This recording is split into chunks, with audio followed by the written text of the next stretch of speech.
Jadi salah banget kalau dikatakan susu formula adalah indikasi untuk anak yang tidak bisa naikin berat badan. Ya, karena indikasi susu formula itu bukan untuk naikin berat badan, itu salah sama sekali. Ya, jadi ini penting banget untuk mengetahui adanya perbedaan antara yang disebut dengan kasus kamar praktek dengan kasus komunitas. Ya, jadi menurut saya kok tidak etis kalau ada tenaga kesehatan lalu kemudian berkoar-koar tentang susu pertumbuhan dan susu formula lalu diwebinarkan atau bahkan diiklankan seakan-akan lalu semua masyarakat itu perlu untuk mengkonsumsi itu. Ya, kami sebagai dokter itu memang membutuhkan beberapa formula, tapi dengan catatan ada dengan peresepan, itu yang benar. Ya, lalu kemudian dan tidak dijual bebas dan tidak boleh bungkusnya tuh sama seperti susu-susu yang lain lalu kemudian diberi beruang-beruang, diberi anak-anak bule lalu kemudian kelihatannya gemuk lucu dan bisa menggelinding sendiri. Silakan Mas Alvin. Oh, ini perihal promosi susu formula ya, Dok ya. Sejauh ini kan selama ini banyak orang tua yang berpikir, oh anak saya sudah 6 bulan nih, udah saya kasih ASI eksklusif. Selanjutnya apakah anak saya mungkin udah cukup umur buat minum susu formula? Banyak yang berpikiran seperti itu ya, Dok ya, selama ini mungkin ya. Sebenarnya itu pola pikir yang benar atau emang sebenarnya salah kaprah hal-hal seperti itu, Dok? Sebenarnya yang harus dianjurkan dan lebih baik untuk saya nggak mau bilang baik buruk benar salah.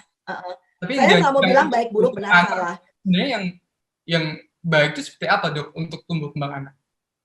Saya nggak bilang baik buruk atau benar salah. Itu hanya sekedar feedback buat pemerintah Indonesia, buat seluruh masyarakat Indonesia, bahwa pendidikan itu nggak mempan. Kita nggak punya literasi yang disebut dengan literasi nutrisi. Itu yang saya sedihkan ya. Barangkali Mbak Nia bisa nanti mengeluarkan share screen ya, Mas Alvin tadi sudah diberikan barangkali. WHO sendiri menjelaskan bahwa susu pertumbuhan itu nggak dibutuhkan, unnecessary. Ya, coba nanti ditayangkan kalau memang ada dan itu suatu bukti bahwa merupakan suatu promosi yang sifatnya kebablasan, superlatif ya, digede-gedein seakan-akan anak itu butuh susu pertumbuhan. Yang mana itu tidak benar sama sekali. Bahwa lalu kemudian umur 6 bulan anak itu sudah mulai masuk dengan makanan pendamping ASI, maka kita harus mendidik orang tuanya memberikan makanan pendamping ASI yang berkualitas dengan kuantitas yang cukup. Ya, kerap kali yang saya temukan terutama di daerah itu makanan pendamping ASI-nya tidak mumpuni.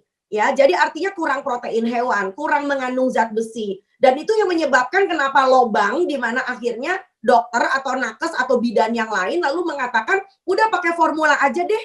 Ibunya tuh nggak bisa memberikan makanan yang berkualitas. Padahal di tempat dia, itu yang disebut dengan pangan lokalnya kaya banget. Cuman karena tidak dimakan, maka lucu nih, pangan lokal itu diserap oleh pabrik. Bukan kamu yang beli, bukan kamu yang makan, diserap oleh pabrik, lalu diolah sama pabrik jadi makanan kemasan, lalu dibalikin ke Anda. Jadi Anda suruh beli yang tadinya harganya bisa lebih murah, bahkan jadi lebih mahal karena sudah diolah melalui kemasan pabrik. Ya, jadi ini adalah sesuatu gap di Indonesia yang sudah waktunya kita bereskan. Ini sudah waktunya kita berjuang bersama. Terima kasih sudah nonton.